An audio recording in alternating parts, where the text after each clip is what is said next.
Hello everyone, welcome to LLB Academy, a futuristic digital platform for legal learning by your friend Advocate Ankesh Mishra. So after introductory video, आज मैं लेके आया हूँ अपने annexer के संग. First of all, I would like to request please like and subscribe and share this channel as much as you can. जितने ज़्यादा संख्या में आप इसको like कर सकते हैं, सब्सक्राइब कर सकते हैं, शेयर कर सकते हैं. Please do your support. So मेरा डेडिकेशन मोटिवेशन बना रहे जिससे कि मैं और वीडियोस लर्निंग वीडियोस आप लोगों के लिए लेके आऊँ एंड मैक्सिमम सपोर्ट कर पाऊँ आप लोगों के career and legal learning. I hope कि आप लोग इसको अधिक से अधिक लाइक शेयर एंड सब्सक्राइब करेंगे. जैसा कि मैंने अपने पहले इंट्रोडक्टरी वीडियो में आप सभी से कहा था कि नेक्स्ट वीडियो में आपसे शेयर करूंगा कि कौन कौन से टॉपिक्स हैं जो मैं नेक्स्ट कवर करने जा रहा हूँ जो कि आप लोगों को हेल्प करेगा. स्पेशली जो ये फर्स्ट फेज मैंने डिज़ाइन किया है और जो फर्स्ट फेज में मैं वीडियोस अपलोड करने वाला हूँ वो बेसिकली लॉ स्टूडेंट्स के लिए है जो अभी एडमिशन लेने के लिए सोच रहे हैं या जो ऑलरेडी एडमिशन ले चुके हैं या जो सेकेंड ईयर फर्स्ट ईयर में परसू कर रहे हैं. राइट. तो उनके बेस को स्ट्रॉन्ग करने के लिए एंड उनको यहाँ पे अंडरस्टैंडिंग हो पाए सारे टॉपिक्स को, कॉन्सेप्ट को, उसके लिए ये चीज़ें डिज़ाइन किया. राइट. तो अभी जो हमारा लिस्ट ऑफ टॉपिक्स है that's going to cover complete LLB curriculum. Right. So let's share with you the annexure of the topics which we are going to cover. So for phase 1, as जैसे मैंने आपसे बताया phase 1, phase 2, phase 3, 3 kind of phases में हम videos upload करेंगे. First phase में अभी हम ये सारे टॉपिक्स कवर करेंगे. सेकेंड फेज का मैं जल्दी आप लोगों को बताऊंगा क्या प्लान रहेगा एंड थर्ड फेज का सिमिलरली. राइट. तो अभी फर्स्ट फेज में जो ये टॉपिक्स है जैसे बेसिक्स ऑफ LLB प्रोग्राम, हालांकि सबका क्लियर होता है बट स्टिल कुछ लोग होते हैं जिनका गैप है या उनको नहीं पता है हम क्या है डेली लर्न करते हैं. तो कुछ लोग स्टिल है, हम लोग भी अपने फील्ड में देखते हैं कुछ लोगों को सब चीज़ पता है, कुछ बेसिक्स नहीं पता है. तो एक just a small introduction about LLB program. Then there will be 10 points, 10 important tips मैं शेयर करूंगा उनके लिए जिन्होंने अपना LLB डिग्री प्रोग्राम कंप्लीट कर लिया एंड नाउ वो अपना करियर बनाना चाहते हैं बट वो फर्स्ट जनरेशन लॉयर हैं. उनके बैकग्राउंड, फैमिली बैकग्राउंड से कोई LLB या एडवोकेट्स बैकग्राउंड नहीं रहा है तो उनके लिए बहुत डिफिकल्टीज होती है because no experience, family experience, references नहीं होते हैं. तो सारी चीज़ें हैं तो बहुत जीरो से और स्क्रैच से शुरू करना पड़ता है. मैं ज़्यादा टाइम ना लेते हुए मैं आपसे ये आज का टॉपिक शेयर करता हूँ जिससे कि वीडियो ज़्यादा लंबी ना हो और आप लोगों के लिए भी मतलब क्या होता है कई बार लंबी वीडियो होती है तो आदमी अवॉइड करता है. So the topic will be like this and LLB curriculum का जो प्रोग्राम्स होगा उसको हम ऐसे कवर करेंगे. आज तो मैं आपसे दो ही चीज़ें बताऊंगा, एक बेसिक इन्फॉर्मेशन LLB प्रोग्राम का and 10 important tips for the first generation lawyer to become a successful advocate. बाकी जो टॉपिक्स हम कवर करेंगे वो है जैसे jurisprudence, law of contract, constitutional law, law of tort and consumer protection law, public international law, administrative law, law of evidence, property law, law of crimes, labour law. Then आता है आपका interpretation of statutes and principle of legislation, information technology act and RTI act, family law, then company law, then environmental and wild life protection law. Then आता है law of taxation जिसमें सारे tax related laws हैं, codes of civil procedure and limitation act, criminal procedure codes, service law, laws relating to registration, limitation and trust, alternate dispute resolutions, drafting, pleading and conveyancing, and last but not least this professional ethics and professional accountability.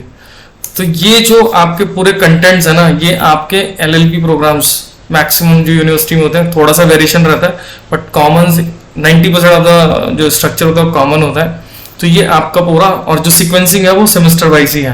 तो आपका इसमें कुछ topics हैं जो part 1 part 2 करके है वो मैं जब उन पर डिटेल वीडियो बनाऊंगा तो पार्ट 1 पहले कवर करूंगा एंड मैं शेयर भी करूंगा कि ये फर्स्ट सेमेस्टर के लिए है. Then part 2 will be second और थर्ड सेमेस्टर लाइक दैट. इसमें पूरा LLB प्रोग्राम का जो करिकुलम है वो कवर हो जाता है. राइट. सो अब हम स्टार्ट करते हैं आज का अपना पहला topic, basic information about LLB. Right. अभी आप देखते हैं यहाँ पे कि LLB का तो सबको पता है, bachelor of legislative law, but there are some small thing. मैं ये नहीं कहता, मुझे पता है, सब लोग को पता है, बट स्टिल जिन लोगों को बाय डिफॉल्ट नहीं पता है उनके लिए मैंने यहाँ पे मेंशन किया है. कई लोग LLB लिखते हैं, कई लोग L.B लिखते हैं, कई लोग LL.B लिखते हैं. सो Why it is LL dot B dot? So LL dot B dot is derived from the Latin word that is Legum Baccalaureus, which is an undergraduate degree program in a law as named as Bachelor of Legislative Law. So LLB को हम Bachelor of Legislative Law के नाम से भी जानते हैं and Legum Baccalaureus के नाम से भी जानते हैं. अब LL इसलिए होता है बिकॉज जो भी प्लूरल्स होते हैं उसको लैटिन में उसके फर्स्ट लेटर को डबल करके प्रेजेंट किया जाता है. सो लाइक अगर कॉपीज है सो कॉपीज को हमको डबल सी डॉट से प्रेजेंट करेंगे. Similarly here also legum is a plural word for of laws, right. So legum का एल वर्ड जो है उसको डबल एल करके डॉट करके रिप्रेजेंट किया जाता है, इसीलिए इसको L L dot B dot करते हैं. So it is the style to write in a Latin word, right. LLB generally आप सभी लोगों को पता है कि 3 साल और 5 साल का डिग्री प्रोग्राम होता है. 3 साल का डिग्री प्रोग्राम उनके लिए है जो किसी भी स्ट्रीम में ग्रेजुएशन कर चुके हैं, जो कि ऑलरेडी ग्रेजुएट है. 5 इयर्स का प्रोग्राम उनके लिए होता है जो 10+2 के बाद डायरेक्टली LLB प्रोग्राम परस्यू करना चाहते हैं, एडमिशन लेना चाहते हैं, तो उनके लिए 5 इयर्स का होता है. कई जगह यूनिवर्सिटी टू यूनिवर्सिटी वेरी करती है. कई जगह 45% मिनिमम स्कोर मिनिमम मार्क्स होना चाहिए आपका ग्रेजुएशन में 10+2 में. कई जगह 50% मिनिमम मार्क्स है. जो फीस स्ट्रक्चर है वो कॉलेज टू कॉलेज वेरी करता है, राइट. कोर्सेज जो होता है LLB का वो सेमेस्टर वाइज होते हैं, ईयरली एग्जाम्स नहीं होते, सेमेस्टर वाइज एग्जाम्स होते हैं. जो करिकुलम ऑफ LLB प्रोग्राम है generally comprise in the following categories. 1 is civil laws, 2nd is criminal laws, 3rd is international law, 4th is labor laws and 5th is taxation law. तो civil laws में बहुत से प्रकार के जो सारे activities और सारे जो डिस्प्यूट्स और सारी चीजें वो सिविल लॉज में जो मतलब ये 5 कैटेगरी में कैटेगराइज किया गया है. एक सिविल लॉज में, एक क्रिमिनल में, इंटरनेशनल में, लेबर में, टैक्सेशन में. अब इन सारों को हम डिटेल में पढ़ेंगे अपने नेक्स्ट वीडियो में, बट स्टिल मैं आपको आज इनका थोड़ा सा बैकग्राउंड बताया तो सो दैट आपका बेसिक अंडरस्टैंडिंग जो रहेगी वो क्लियर रहेगी. मैं बिल्कुल जीरो से स्टार्ट कर रहा हूँ. अगर कोई एक्सपीरियंस एडवोकेट या एक्सपीरियंस या सेकेंड ईयर थर्ड ईयर का स्टूडेंट इस वीडियो को देखा तो उसको लगेगा क्या है ये बिल्कुल जीरो. मैं बिल्कुल जीरो शुरू कर रहा हूँ जिससे कि क्योंकि मैंने अपने अप्रोच में उन स्टूडेंट को भी कंसिडर किया जो अभी जस्ट प्लान कर रहे हैं आफ्टर 12th और जस्ट उन्होंने एडमिशन लिया है, तो उनको तो जीरो से शुरू करना है. तो it will help to those students also. And जैसे जैसे हमारी वीडियोस अपलोड आएंगी, नई अपलोड होंगी और नई वीडियोस आएंगी, फिर इसका जो लेवल ऑफ कंटेंट होगा वो अपग्रेड होता चला जाएगा, राइट. सो सिविल लॉज में क्या होता है? सिविल लॉज के कौन सी कैटेगरी के लॉज आते हैं, मतलब कौन सी कैटेगरी के इसमें एक्ट्स आते हैं, कौन सी कैटेगरी के क्राइम वो जो भी डिस्प्यूट्स है उसको सिविल लॉज के अंडर में कंसिडर किया जाता है. फिर ऐसे क्रिमिनल. तो ये सारी चीजें मैं आपको स्मॉल ब्रीफ देता हूँ आज, बाकी डिटेल में हम नेक्स्ट वीडियोस में जब इनकी वीडियोस बनेंगी तब उसमें आपको पता चलेगा. तो about civil law. Civil laws या कोई भी लॉ जो होता है वो सेट ऑफ रूल्स होता है, set of rules and regulations which is regulate and control and सारी चीजों को मैनेज करने के लिए बनाया जाता है. तो civil law is also set of laws which is concern with the private affairs of a citizen. एक इंडिविजुअल सिटीजन और फैमिली और जो भी है इंडिविजुअल्स और फैमिली जो भी सिटीजन्स हैं स्टेट के, कंट्री के, उनसे रिलेटेड जो कंसर्न्स होते हैं उसको regulate and control and relief देने के लिए जो सेट ऑफ रूल्स होते हैं उसको सिविल लॉज बोला जाता है. It deals with the acts related to the individual to which harm cause and can be repaired by compensation और मॉनेटरी रिलीफ. तो किसी भी टाइप की अगर कोई प्रॉब्लम हुई है, किसी भी टाइप का कोई ऐसा उनके संग गलत हुआ है, तो उसको कंपनसेशन के थ्रू, मॉनेटरी रिलीफ के थ्रू कैसे रेमेडीज प्रोवाइड कर सकते हैं वो सारा सिविल लॉज के अंडर कैटेगराइज एंड प्रिस्क्राइब्ड होता है. सिविल लॉज का जो कोड है, code is divided into 2 parts जो कि हम आपको लेटर ऑन डिटेल में बताएंगे. जस्ट थोड़ा सा शेयर करने में बताते हैं. First part contains 158 sections and the second part contain the first schedule which has 51 order and rules. तो 2 पार्ट में डिवाइडेड है. फर्स्ट पार्ट में 158 सेक्शंस है एंड सेकंड पार्ट में फर्स्ट मॉड्यूल है जिसमें 51 ऑर्डर एंड रूल्स है, राइट. अब हम बात करेंगे कॉमन टाइप्स ऑफ केसेस. कौन किस टाइप के केसेस जो है वो सिविल लॉज के अंडर में आते हैं. सिर्फ जस्ट फॉर योर अंडरस्टैंडिंग जो मैंने यहाँ पे लिखा है सिर्फ वही नहीं आती, ये सिर्फ सेट ऑफ एग्जांपल्स है, राइट. तो property dispute, dispute related to the property. किसी ने प्रॉपर्टी पे कब्जा कर लिया है, रेंटर खाली नहीं कर रहा है, किसी ने आपकी जमीन पे अपना घर बना लिया, या कोई ब्रीच ऑफ एग्रीमेंट किया है, एक ही मकान 2 बार भेजा. तो किसी भी टाइप का disputes related to the property comes under civil law. एक आदमी का चार आदमी के बीच में, या एक आदमी का एक आदमी से या उससे अधिक लोगों के बीच में कोई कॉन्ट्रैक्चुअल एक्टिविटीज या डील हुई हो, या एक आदमी का ऑर्गेनाइजेशन या ऑर्गेनाइजेशन टू ऑर्गेनाइजेशन किसी भी टाइप का कॉन्ट्रैक्चुअल डीलिंग्स का जब ब्रीच होता है या डिस्प्यूट होता है तो वो सिविल लॉज के अंडर में आता है। फैमिली रिलेशंस सिविल लॉ, भाई पापा, हस्बैंड वाइफ, डाइवोर्स, सेपरेशन, ये सारी चीजें आपका फैमिली रिलेशंस जो है वो सिविल लॉज में आता है। किसी भी टाइप की ऐसी फिजिकल और injury to property, physical injury और इंजरी टू प्रॉपर्टी पड़ता है, कोई भी ऐसा कॉज, कोई भी ऐसा एक्शन और wrong doing work, wrong doing act अगर किसी ने किया जिससे कि टॉट क्रिएट करें, so that comes under civil law. तो ये सारी चीजें जो टॉट हो गया, ये कॉन्ट्रैक्चुअल डिस्प्यूट्स हो गए, प्रॉपर्टी डिस्प्यूट, ये हम सारे इनके अलग से हम आपको डिटेल में पढ़ाएंगे जब हम इनसे रिलेटेड एक्ट्स आपको बताएंगे। For example common type of, some types of acts which comes under civil laws. Civil laws के अंडर में जो कुछ एक्ट्स आते हैं, जैसे कि एग्जाम्पल है consumer protection act 1986, Indian contract act 1872 जैसे कॉन्ट्रैक्चुअल डिस्प्यूट्स इसके अंडर में आता है। The environmental protection act 1986, Hindu marriage act जो फैमिली रिलेशन का मैंने आपको बताया वो इसके अंडर में आएगा। The Hindu adoption and maintenance act 1956, इसमें क्या होता है, सेपरेशन, मेंटेनेंस, चाइल्ड एडॉप्शन, ये सारी चीजें इसमें आती है। The land acquisition act 1894, the negotiable instruments act 1861 and others. So ये सारे एक्ट्स हम आपको डिटेल में बताएंगे अपनी अदर वीडियोस में जब इनका सीक्वेंसिंग वे में इनका नंबर आएगा, राइट। तो ये सिर्फ आपकी अंडरस्टैंडिंग के लिए था कि सिविल लॉज में क्या आता है। कई लोग कर लिया, पढ़ लिया, लेकिन चीजें क्लियर नहीं है, तो यहाँ से चीजें क्लियर हो जाएंगी कि हाँ भैया अच्छा फैमिली वाला है, कॉन्ट्रैक्चुअल डिस्प्यूट्स है, प्रॉपर्टी रिलेटेड है, अच्छा तो ये सिविल में आएगा। ये क्रिमिनल में नहीं आते, सिविल में आता है। यही एक्ट्स जो है वो सिविल में आते हैं। किसी भी अगर 100 में से अगर 5 स्टूडेंट्स को पूछे तो जरूर ऐसे निकल जाए जिनको पता ही नहीं होगा। तो ये एक बेसिक अंडरस्टैंडिंग के लिए एक स्मॉल ब्रीफ दिया गया, डिटेल में अदर वीडियोस में आएंगे। Similarly, about criminal law is again the body of law that relates and concern crimes and laws applied to those who commit them, such as threat। तो जिस भी person ने या जिस भी डिपार्टमेंट ने या जिसने भी कोई गलत काम किया है, जैसे कि थ्रेटनिंग करना, किसी को नुकसान पहुंचाना, किसी प्रॉपर्टी को नुकसान पहुंचाना, किसी की हेल्थ और सेफ्टी को, वेलफेयर को नुकसान पहुंचाना, वो क्रिमिनल लॉज के अंडर में आता है, राइट। इंडियन क्रिमिनल लॉज जो है वो डिवाइडेड इनटू 3 मेन एक्ट्स। अब इसमें वैसे तो बहुत सारे छोटे छोटे एक्ट्स एंड प्रोविजंस बनाए गए हैं, लेकिन जो मेन 3 कैटेगराइज हैं वो है Indian penal code 1860, code of criminal procedure जिसको सीआरपीसी बोलते हैं 1973, and Indian evidence act 1872, right. Besides of these major act, special criminal laws also pass by the Indian parliament, that is NDPS जो narcotic drugs and psychotropic substances act है 1985 का, prevention of corruption act है, food alteration act है, dowry prohibition act है, and the defence of India act है। तो ये सारे एक्ट्स जो है क्रिमिनल लॉज में आते हैं।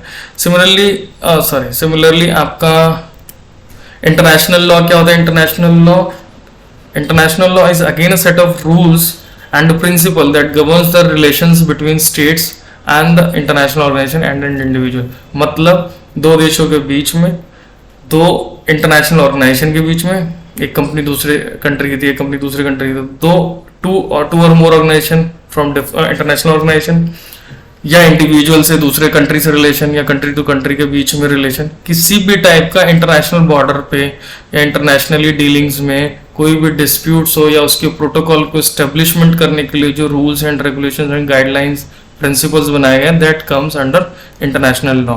जिससे कि क्या होता है कि कभी भी आप इंटरनेशनली कोई ब्रीच करता है, डिस्प्यूट्स करता है, तो इसके अंडर के जो इस लॉज में जो प्रोविजंस हैं और जो प्रोसीजर्स हैं उसके अकॉर्डिंग उसको पनिशमेंट या रेमेडीज प्रोवाइड की जाएगी, right. It is a body of law that aims to regulate the conduct of states, promote stability, cooperation and peace. Objective क्या होता है? ऑब्जेक्टिव के पीछे ये होता है इंटरनेशनल लॉ का कि दो देशों के बीच में शांति का वातावरण रहे, एक दूसरे को कॉपरेशन मिले, ठीक है, एंड स्टेबिलिटी प्रमोशन हो। मतलब एक दूसरे से मिलके कॉपरेट करके शांति का वातावरण बनाए, एक दूसरे को स्टेब्लिश करें, स्टेबल करें। इस चीजों को ध्यान में रखते हुए जो रूल्स एंड लॉज बनाए गए, that comes under international law. International law can be categorised into 2 main branches, public international law and private international law. तो ये आपको डिटेल में हम जब बताएंगे जब इंटरनेशनल लॉ करेंगे। तो ये आपका है fourth one is about labour law. ठीक है, labour law are those that mediate the relationship between employ, employer and union and the government. तो जब भी कोई लेबर लॉ की बात है तो नाम से ही आपको पता जाता है कि कोई भी ऐसा रूल जो लेबर मीन्स वर्कर और एम्प्लॉय आप कह सकते हो। तो एम्प्लॉय से रिलेटेड क्या होता है, एम्प्लॉय होता है, एम्प्लॉयर होता है, इनका ट्रेड यूनियन अगर है तो वो होता है, और चौथा गवर्नमेंट। ये चार लोग इन्वॉल्व होते हैं। तो इनके बीच में मीडिएट करने वाले जो सेट ऑफ रूल्स हैं वो लेबर लॉज कहलाते हैं, राइट। अब in another words we can say it is the body of law which address the legal rights of and restriction of working people and organization. तो कोई भी जो working people है उनके क्या क्या अधिकार हैं, जिम्मेदारियां हैं, उन पे क्या क्या रेस्ट्रिक्शंस हैं। सिमिलरली जो उनकी ऑर्गेनाइजेशन है उन पे भी क्या क्या राइट्स हैं, रिस्पॉन्सिबिलिटीज हैं, ड्यूटीज हैं एंड रेस्ट्रिक्शंस हैं, वो इसमें डिफाइंड रहता है। उन सबको एक लॉ के अंडर में ही डिजाइन किया जाता है। जो लेबर लॉ के कोड्स हैं उसको 4 मेन कोड्स में कैटेगराइज किया गया है। कोड ऑफ वेजेस, जिसके अंदर आप सैलरी, खर्चा भत्ता, ये सारी चीजें स्ट्रक्चराइज होती हैं। Second, industrial relationship code, social security code and occupational safety, health and working condition code, right. The main objective of the labor law are employee and employment relationship, wages and remuneration, condition of work, health safety, welfare, social security, trade union, industrial relation। तो इसका main objective obvious है। होता क्या है कि अगर ये laws नहीं बनेंगे तो लेबर अपनी मर्जी से 8 घंटे की जगह 4 घंटे काम नहीं करेगा, बदतमीजी करेगा, ऑर्गेनाइजेशन की जो एसेट्स हैं उसको बर्बाद करेगा। अगर एम्प्लॉयर के लिए लॉज नहीं बनेंगे तो एम्प्लॉयर क्या करेगा, मन मर्जी से काम कराएगा, पेमेंट अपनी मर्जी से देगा, नहीं देगा, कम देगा। तो सारी चीज़ों को एक स्टैंडर्डाइज किया गया जिसमें सारी चीज़ें आती हैं कि सैलरी, वेजेस, रेम्यूनरेशन, वर्क का कंडीशन क्या होना चाहिए, एज लिमिटेशन क्या होनी चाहिए, health and safety, welfare, social security, trade unions, ये सारी चीजों को डिफाइंड हो एंड इनका प्रोटोकॉल पाथवे बनाया जाता है जिससे कि कोई एक दूसरे का नुकसान ना पहुंचाए और एक हेल्दी सिस्टम में काम करे और करवाए, राइट। डिटेल्स में जब हम लेबर लॉ कवर करेंगे तो सारी चीजों को हम आपको डिटेल्स में बताएंगे। Fifth one is the taxation law. Taxation law is a body of rules under which a public authority has a claim on taxpayers requiring them to transfer to the authority part of their income or property। so taxation laws क्या होता है कि जो public department है, जो government bodies हैं, वो इसके अंडर डिमांड करती हैं टैक्सेस के लिए जो राइट्स हैं उनका। जैसे आप इनकम पे टैक्स देते हैं, प्रॉपर्टी टैक्स देते हैं, गुड्स एंड सर्विस टैक्स देते हैं। अब जैसे अभी आप देखेंगे तो 3 main types of taxes are direct tax, indirect tax and other tax. Direct tax में क्या आता है, income tax, gift tax, capital gain tax, security transaction tax, corporate tax comes under direct tax. While indirect tax में sale tax आता है, GST आता है, that's goods and service tax, VAT आता है, value added tax, custom duty and service tax, ये सारा indirect tax के कैटेगरी में आता है। जो आपका थर्ड होता है that is other taxes. Other taxes में आता है property tax, professional tax, entertainment tax, education cess, toll tax and registration fee. तो इन सारी चीजों के बारे में ना बहुत मजा आएगा, आप लोग सारी चीजों के बारे में डिटेल में बताएंगे। अभी सिर्फ और सिर्फ आपको फेमिलियर बना रहे हैं कि जो मैंने आपको बताया कि जो करिकुलम है वो 5 पार्ट्स में डिवाइडेड है या कैटेगराइज है या डिफाइंड है। एक सिविल लॉज पे जिसमें सिविल रिलेटेड सारी चीजें आती हैं, देन एक क्राइम रिलेटेड क्रिमिनल में, and then relationship between 2 states, organization and international relationship and international protocols जो होते हैं वो सारा इंटरनेशनल लॉ में आता है। Then labour law that is between employ, employer, trade union and government, and then taxation laws. तो ये 5 कैटेगरी में डिवाइडेड है, राइट। अब हम आते हैं अपने सबसे मेन इंपॉर्टेंट टॉपिक्स पे कि how to start career in legal practice post LLB degree. दूसरा, मैं इसको दूसरे वे में ये बोल सकता हूँ कि इंपॉर्टेंट टिप्स है ये for first generation of lawyer, sorry for first generation of lawyer जिनके फैमिली बैकग्राउंड में किसी का भी कोई ऐसा एक्सपीरियंस या बैकग्राउंड नहीं रहा है, राइट। तो सबसे पहले सवाल ये आता है कि सिलेक्शन ऑफ सेगमेंट कैसे करें, कौन से टाइप के केसेस आप चूज करें, कौन से टाइप ऑफ केसेस आपको करें। सबसे पहले आपको ये सिलेक्ट करना है, राइट। वैसे तो मैं बोलूंगा कि अगर आप नए हैं तो आपको हर टाइप के केसेस करना चाहिए जिससे कि आपको एक्सपीरियंस पूरा मिले, हर चीज का एक्सपोजर मिले, बट स्टिल इट डिपेंड्स कि आपका रेफरेंस किस फील्ड में है, आपका इंटरेस्ट किस फील्ड में है, आप किस फील्ड में काम करना चाहते हैं। उस सेगमेंट को सबसे पहले आप चुने सो दैट आप उसमें एक्सपीरियंस करते जाएं। 50 जगह आपको एक्सपीरियंस लेने से अच्छा है कि आप 1000 बार एक ही चीज की प्रैक्टिस करें और उस फील्ड में आप मास्टर बने। मेरा ये अपना मान है, राइट। तो आपको सिविल केसेस करने हैं या क्रिमिनल केसेस करना है या रिट्स करना है, रेवेन्यू करना है, बैंकिंग एमएससीटी करना है। अगर मान लीजिए आप बैंकिंग बिजनेस से जुड़े हुए हैं तो आप बैंकिंग एमएससीटी सेलेक्ट कर सकते हैं, चूज कर सकते हैं। अगर आप पब्लिक से ज़्यादा जुड़े हुए हैं, आपका कनेक्शन उस टाइप से ज़्यादा है तो आप सिविल में जा सकते हैं। अगर आपका इंटरेस्ट क्रिमिनल केसेस में तो आप क्रिमिनल केसेस में जा सकते हैं। अगर आपका गवर्नमेंट बॉडीज से रिलेटेड सर्विस इश्यूज वगैरह कुछ करना है तो आप उसमें रिट्स में जा सकते हैं। तो ये आपका सबसे इंपॉर्टेंट है, सिलेक्शन ऑफ सेगमेंट और field of the case, right. दूसरा important topic, selection of mentor. जो आप एडवोकेट चूज करेंगे जिससे अंडर में आपको सीखना है, एक्सपीरियंस करना है, इंटर्न लेना है, एंड देन 1 साल 2 साल 3 साल आपको एक्सपीरियंस करना है, वो किस टाइप का होना चाहिए, अपने मेंटर को कैसे चूज करें। तो आपका देखिए जो भी आप एडवोकेट सेलेक्ट करेंगे वो बिल्कुल ऐसे हो जिनका कम से कम 10 से 15 साल 20 साल एक्सपीरियंस हो, मिनिमम 10 साल एक्सपीरियंस हो। सेकंड थिंग, उनके पास वर्कलोड एक एवरेज वर्कलोड डेली के 5 से 10 केसेस मिनिमम हो, ना इससे ज्यादा ना इससे कम, क्योंकि जो ज्यादा होगा वो वर्कलोड में इतना दबा होगा कि वो आपको टाइम नहीं दे पाएंगे, और जिन पे कम होगा वहां काम नहीं होगा कि आप सीख पाओगे। तो must be having minimum 10 to 15 years of experience and reputed chamber होना चाहिए, ठीक है जी, एंड 5-7 केसेस पर डे के हों, तो वो आपके लिए बेस्ट मेंटर होगा। थर्ड आता है कि कौन से कोर्ट में प्रैक्टिस आप करें। कई लोग सोचते हैं कि मैं डायरेक्ट हाई कोर्ट जाऊंगा, सुप्रीम कोर्ट जाऊंगा, या कहीं भी किसी एडवोकेट के अंडर में अगर मैं करता हूँ high court supreme high court में तो बहुत अच्छा लगेगा बताने में, बट बिलीव मी आपको सीखने को नहीं मिलेगा। आपको बेसिक से स्क्रैच करना है। तो try to start from the session और district court for initial stage for like 1 or 2 years. 1, 2, 3 साल के लिए कम से कम आप सेशन एंड डिस्ट्रिक्ट कोर्ट में पहले करें। वहां पे क्या है, आपको सारे प्रोसीजरल लॉ सीखे वहां पे। वहां से आप ग्राउंड से जब सीख के जाएंगे तो हाई कोर्ट और सुप्रीम कोर्ट यहाँ पे इनका लेवल्स अलग होते हैं, आर्ग्यूमेंट्स के, प्रेजेंटेशन के, सारी चीजों के। आपको कॉम्पिटिटिव भी बहुत मिलेगा। तो पहले आपको 0 वाला बेस होना चाहिए, अदरवाइज आप एक लेवल पे जाकर ब्लैंक हो सकते हैं।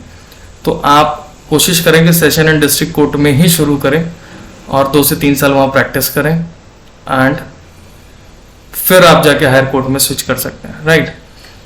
चौथा आता है presence and regularity in the court. आपको डेली बेसिस पे रेगुलर रहना है, प्रेजेंट रहना है अपने कोर्ट में, अपने सीनियर के चैम्बर में, जिससे कि आप डे टू डे बेसिस की चीजें सीख पाएं, समझ पाएं। क्योंकि बहुत सारी चीजें आप बिलीव करो, बहुत लर्निंग वाला फील्ड है ये ऐसा नहीं है किया और चालू हो गया। डेली आप लर्न करोगे, हर केस टू केस आपकी चीजें, आपकी स्ट्रेटेजी, सारी चीजें बदल जाएंगी, वेरी करेंगी। तो इसीलिए आपको डेली रहना जरूरी है, जिससे कि आप अपने सीनियर के संग कोर्ट में हेयरिंग में जाएंगे तो वो किस टाइप से आर्गुमेंट्स कर रहे हैं, जजेस के रिप्लाई पे कैसे कर रहे हैं, नोटिंग कैसे कर रहे हैं, आप चीज़ों को ड्राफ्टिंग कैसे कर रहे हैं, फिर क्या वहाँ से रिप्लाई आ रहा है तो फिर सेकंड डेट्स में कैसे रिप्रेजेंट कर रहे हैं। तो जब आप कनेक्ट रहेंगे डेली बेसिस पे तभी आप इन चीज़ों को सीख पाएंगे, जो कि मेन जो आपका प्रैक्टिस के लिए जो मेन टूल होगा वो यही होगा। चौथा था prescribed dress code. 5th point is prescribed dress code. कभी भी आप कैजुअल एटीट्यूड के संग कोर्ट ना जाएं, ना चैम्बर। अपना वेल ड्रेस कोड जो एडवोकेट एक्ट के अकॉर्डिंग, जो black pant, white shirt, neck band, black coat, ये सारी चीज़ें हैं, इसको फॉलो करें। नीट एंड क्लीन रहें, हाइजीन मेंटेन रखें। तो इससे क्या होता है कि आपका जो अपीयरेंस है ना, ये आप अपीयरेंस के संग अगर आपका नॉलेज और स्किल्स डेवलप कर लिया आपने और अपीयरेंस भी मेंटेन किया तो लोग आपको सुनेंगे, वैल्यू देंगे आपकी बातों को। अगर आपने ड्रेस तो बहुत अच्छा कर लिया, नॉलेज नहीं है, तो भी आप जैसे ही आप बोलने जाओगे आपकी चीज़ों में वैल्यू नहीं रहेंगे, आप ब्लैंक हो जाओगे, तो वहाँ पे वैल्यू खत्म है। आपका नॉलेज बहुत अच्छा बट आप ड्रेस्ड अप नहीं हो, आप अच्छे से अपीयरेंस आपका अच्छा नहीं है, कोई पहली बात आपसे बात ही नहीं करेगा, तो आप अपने आप को प्रूव कैसे करेंगे। तो पॉइंट इज कि आपको ड्रेस कोड में रह के professionally neat, clean, hygiene and सारी चीज़ें मैचिंग के संग आपको मेंटेन करके रहना है to look like a professional advocate, एंड तब जाके आपको सोने पे सुहागा जो बोलते हैं ना, वो आपको बेनिफिट मिलेगा। 6th point is language command. अगर आप सोचे कि मुझे इंग्लिश मीडियम में मैंने पढ़ा, मुझे इंग्लिश ही आना चाहिए, तो मैं इंग्लिश में ही कंफर्ट हूँ, हिंदी नहीं आता, तो भी आपको प्रॉब्लम होगी। अगर आपने हिंदी मीडियम से पढ़ा और इंग्लिश पे कमांड नहीं है तो भी आपको प्रॉब्लम होगी। So command over language must be in both like Hindi and English, क्योंकि जो सेशन एंड डिस्ट्रिक्ट कोर्ट्स के वहाँ से ऑर्डर जो होते हैं वो हिंदी में होते हैं। कई बार ऑपोजिशन में जो आपके संग ओपोनेंट्स हैं वो हिंदी में बात कर रहे हैं, हिंदी में चीज़ें प्रेजेंट कर रहे हैं। हाई कोर्ट सुप्रीम कोर्ट्स में, अपर कोर्ट्स में आप जाओगे तो ऑर्डर इंग्लिश में रहते हैं, तो आपको दोनों लैंग्वेजेस आपको आने चाहिए।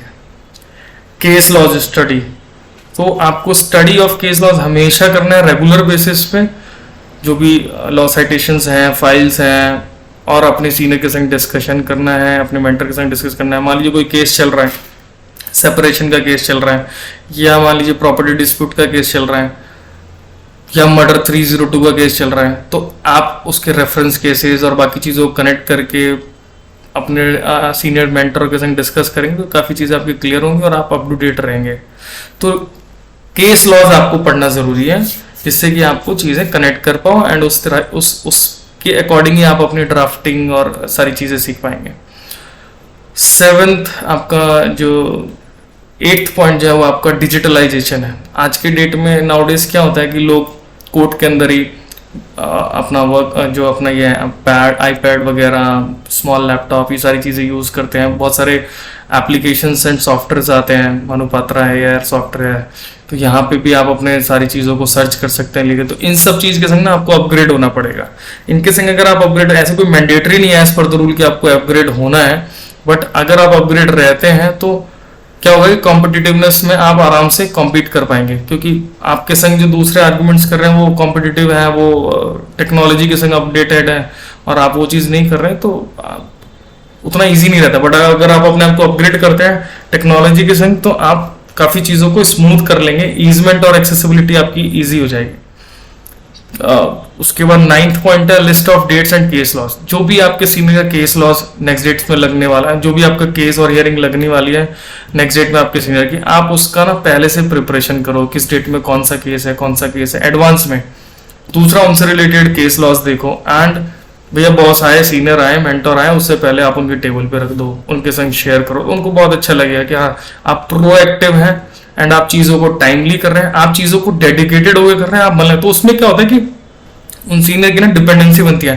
फिर क्या होता है कि अगर 5 लोग उनके पास काम कर रहे हैं और आप ये चीज़ें पहले प्रोएक्टिवली कर रहे हैं, तो नेक्स्ट टाइम कोई भी चीज़ें उनको अटकते हैं, उनके पास टाइम इश्यूज होगा या उनको एक बंदा चाहिए जो उसको उनको सपोर्ट करे, सबसे पहले आपको बुलाएंगे। तो जब ये डिपेंडेंसी आप अपने सीनियर के ऊपर क्रिएट कर देते हैं माइंड में ना, then you start to grow, तब आपकी एक्चुअल में ग्रोथ शुरू होती है। तो ये चीज़ आप ध्यान रखिएगा। Last but not least, argument in court. Argument in court में आपको प्रिपेयर करना है केस लॉ, डिस्कस करना है सीनियर के संग, start practicing with small case. मतलब आप अपने सीनियर के संग जाइए, आर्गुमेंट्स देखिए कैसे वो करते हैं, आर्गुमेंट्स में कैसे कैसे बोला जाता है, जज साहब ने क्या जवाब दिया, लॉर्डशिप ने क्या बोला, इन्होंने फिर क्या, आपके सीनियर ने क्या रिप्लाई किया, पॉइंट्स क्या थे, क्लॉज क्या थे, कौन सा सेक्शन में लगाया तो उसका सेक्शन का ओवर रूल कैसे हुआ, ये सारी चीज़ें आप शेयर करो, देखो। और छोटे छोटे केसेस में, स्मॉल मैटर में आप फिर थोड़े से टाइम के बाद, एक्सपीरियंस होने के बाद, आप खुद आर्गुमेंट स्टार्ट करो, जाना हियरिंग में, एंड देन फिर अपने सीनियर के सपोर्ट से फिर आप केसेस को अपग्रेड करोगे। तो ये 10 इंपॉर्टेंट टिप्स था for the first generation lawyer, जिनका कोई बैकग्राउंड नहीं है फैमिली में, बट उनको अपनी जो करियर है एज अ सक्सेसफुल लॉयर बनाना है। तो इन मेरी 10 बातों का ध्यान रखें and definitely I can assure you आपका बेहतर फ्यूचर होगा और बेटर करियर बनेगा इन लॉ में। So thank you all. आज का टॉपिक इतना ही था, एक ब्रीफ इंट्रो था। आप टॉपिक वाइज नेक्स्ट वीडियो से आपसे शेयर करूंगा, syllabus wise. And thank you to join. बस मैं आपसे एक ये रिक्वेस्ट करूंगा कि आप मैक्सिमम नंबर ऑफ में इसको ज्वाइन कीजिए, लाइक कीजिए एंड सब्सक्राइब कीजिए एंड शेयर कीजिए वीडियोस को, जिससे कि maximum number of family members increase हो हमारे LLBN अकेडमी ग्रुप में। तो इससे मुझे मोटिवेशन मिलेगा, डेडिकेशन के संग और भी वीडियोस में फिर फ्रिक्वेंटली लेके आऊँगा। Thank you guys, thank you so much.